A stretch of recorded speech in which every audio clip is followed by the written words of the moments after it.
ರಣರಣ ಬಿಸಿಲು ಮಾಯವಾಗಿ ರಣಮಳೆಯ ಎಂಟ್ರಿಯಾಗಿದೆ. ಮಲೆನಾಡು, ಉತ್ತರ ಕರ್ನಾಟಕ ಅಂತ ಹಲವೆಡೆ ಬಿರುಗಾಳಿ ಸಹಿತ ಮಳೆಯಾಗಿದ್ದು ಬೃಹತ್ ಮರಗಳು ಧರೆಗುರುಳಿವೆ. ಇನ್ನು ಮಾವು, ಬಾಳೆ ಅಂತ ಹಲವು ಬೆಳೆಗಳು ಬಿರುಗಾಳಿಯಿಂದ ಮಣ್ಣು ಪಾಲಾಗಿದೆ.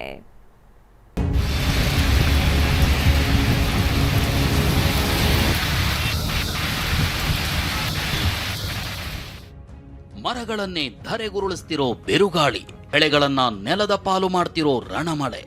ವರುಣಾರ್ಭಟಕ್ಕೆ ಮಾವು, ಬಾಳೆ ಹಾಳಾಗಿದ್ರೆ ವಿದ್ಯುತ್ ಕಂಬಗಳು ನೆಲಕ್ಕುರುಳಿ ಸಂಪರ್ಕವೇ ಬಂದಾಗಿದೆ.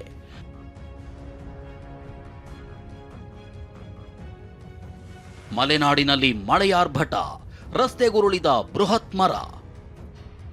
ಮಲೆನಾಡು, ಪಶ್ಚಿಮ ಘಟ್ಟ ಭಾಗದಲ್ಲಿ ನಾಳೆ ಭಾರಿ ಮಳೆ ಮುನ್ಸೂಚನೆ. ರಾಜ್ಯಕ್ಕೆ ಈ ಬಾರಿ ಅವಧಿ ಪೂರ್ವದಲ್ಲೇ ಮುಂಗಾರು ಎಂಟ್ರಿ ಆಗುತ್ತೆ ಅಂತ ಹವಾಮಾನ ಇಲಾಖೆ ಹೇಳಿದೆ. ಆದರೆ ಅದಕ್ಕೂ ಮುನ್ನವೇ ಆಗಮಿಸಿರೋ ಮುಂಗಾರು ಪೂರ್ವ ಮಳೆ ಮಲೆನಾಡಿನಲ್ಲಿ ಆರ್ಭಟಿಸುತ್ತಿದೆ.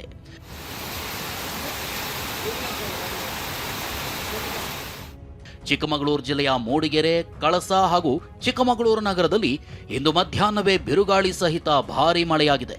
ಇದರಿಂದ ಹಲವು ಅವಾಂತರಗಳಾಗಿವೆ.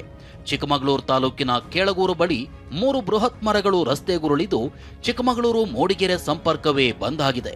ಇದರಿಂದ ರಾಷ್ಟ್ರೀಯ ಹೆದ್ದಾರಿ 73ರಲ್ಲಿ 100 ವಾಹನಗಳು ಸಾಲುಗಟ್ಟಿ ನಿಂತಿದ್ವು.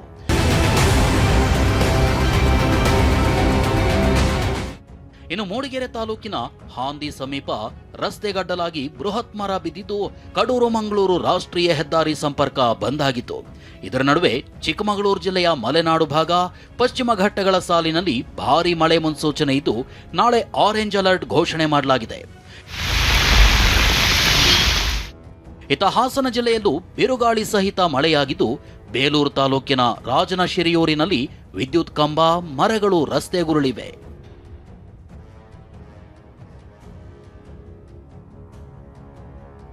ಬಿರುಗಾಳಿ ಮಳೆ, ನೆಲ ಕಚ್ಚಿದ ಬಾಳೆ. ಬಿಸಿಲು ಮಳೆಯಾಟಕ್ಕೆ ನೆಲದ ಪಾಲಾದ ಮಾವು. ಬೆಂಗಳೂರು ದಕ್ಷಿಣ ಜಿಲ್ಲೆಯ ರಾಮನಗರ ತಾಲೂಕಿನಲ್ಲಿ ಹೆಚ್ಚಾಗಿ ಮಾವು ಬೆಳೀತಾರೆ. ಆದರೆ ಈ ಬಾರಿ ಹೆಚ್ಚು ಬಿಸಿಲಿನಿಂದಾಗಿ ಮಾವಿನ ಇಳುವರಿ ಕಡಿಮೆಯಾಗಿದೆ. ಇದರ ಜೊತೆ ಬಿರುಗಾಳಿ ಸಹಿತ ಮಳೆಯಾಗ್ತಿರೋದ್ರಿಂದ ಫಸಲಿಗೆ ಬಂದ ಮಾವು ನೆಲಕ್ಕುರುಳಿದೆ. ಇಲ್ಲಿನ ಪರಿಸ್ಥಿತಿಯನ್ನ ಎಕ್ಸ್ಪ್ಲೈನ್ ಕೂಡ ಮಾಡ್ತೀನಿ.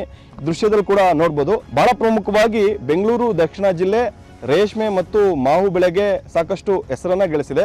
ಪ್ರಾರಂಭದಲ್ಲಿ ಮಳೆ ಆಗಲಿಲ್ಲ, ಆ ನಂತರದಲ್ಲಿ ಅತಿಯಾದಂತಹ ಬಿಸಿಲು, ಇತ್ತೀಚೆಗೆ ಬರ್ತಿರುವಂತಹ ಧಾರಾಕಾರ ಮಳೆಯಿಂದಾಗಿ ಮಾವು ಬೆಳೆ ಸಂಪೂರ್ಣವಾಗಿ ನೆಲ ಕಚ್ಚಿರುವಂತದ್ದು. ಹೀಗೆ ನೆಲಕ್ಕೆ ಬಿದ್ದಿರೋ ಮಾವು ಡ್ಯಾಮೇಜ್ ಆಗಿದ್ದು ಕೇಳೋರೇ ಇಲ್ಲದಂತಾಗಿದೆ. ಅಷ್ಟೇ ಅಲ್ಲ, ಸರಿ ಇರೋ ಮಾವನ್ನು 1 ಕೆಜಿಗೆ 10 ರೂಪಾಯಿ, 20 ರೂಪಾಯಿ ಕೇಳ್ತಾರೆ. ಬಾದಾಮಿ, ಸೇಂದೂರ, ಮಲಗೋವಾ ಮಾವನ್ನೇ ಕಡಿಮೆ ಬೆಲೆ ಕೇಳ್ತಾರೆ ಅಂತ ರೈತರು ಅಳಲು ತೋಡ್ಕೊಂಡ್ರು. ಇಷ್ಟು ಗದೆಗೆ ಏನಾಯಿತು ಅಂದರೆ ಒತ್ತುಟ್ಟ ಕಾಯಿ ಸುಮಾರಾಗೈತೆ, ಒತ್ತು ಮುಳುಗಾಯಿ ಎಲ್ಲ ಒಪ್ಪಳೆ ಬಂದ್ಬಿಟ್ಟೈತೆ ಸರ್. ಒಪ್ಪಳೆ ಬಂದಿರೋದ್ರಿಂದ ಏನಾಯ್ತದೆ ಅಂದರೆ ಬಿಸಿಲು ತಾಪಮಾನಕ್ಕೆ ತುಪ್ಪನಿ ಎಲ್ಲ ಉದುರೈತದೆ ಸರ್. ಇದನ್ನ ಮಾರ್ಕೆಟಿಗೆ ತಗೊಂಡೋದ್ರೂ ತಗೊಳ್ಳಲ್ಲ ಸರ್. ಮಳೆ ನಡುವೆ ಕನಕಪುರ ತಾಲೂಕಿನ ಮುಗ್ಗೂರಿನಲ್ಲಿ ಕಾಡಾನೆಗಳು ಬಾಳೆ ಬೆಳೆಯನ್ನ ಸಂಪೂರ್ಣ ನಾಶ ಮಾಡಿವೆ. ಮೈಸೂರು ತಾಲೂಕಿನ ವಾಜಮಂಗಲ ಗೇಟ್ ಬಳಿ ಮಳೆಗೆ ವಿದ್ಯುತ್ ಕಂಬಗಳು ಧರೆಗುರುಳಿವೆ.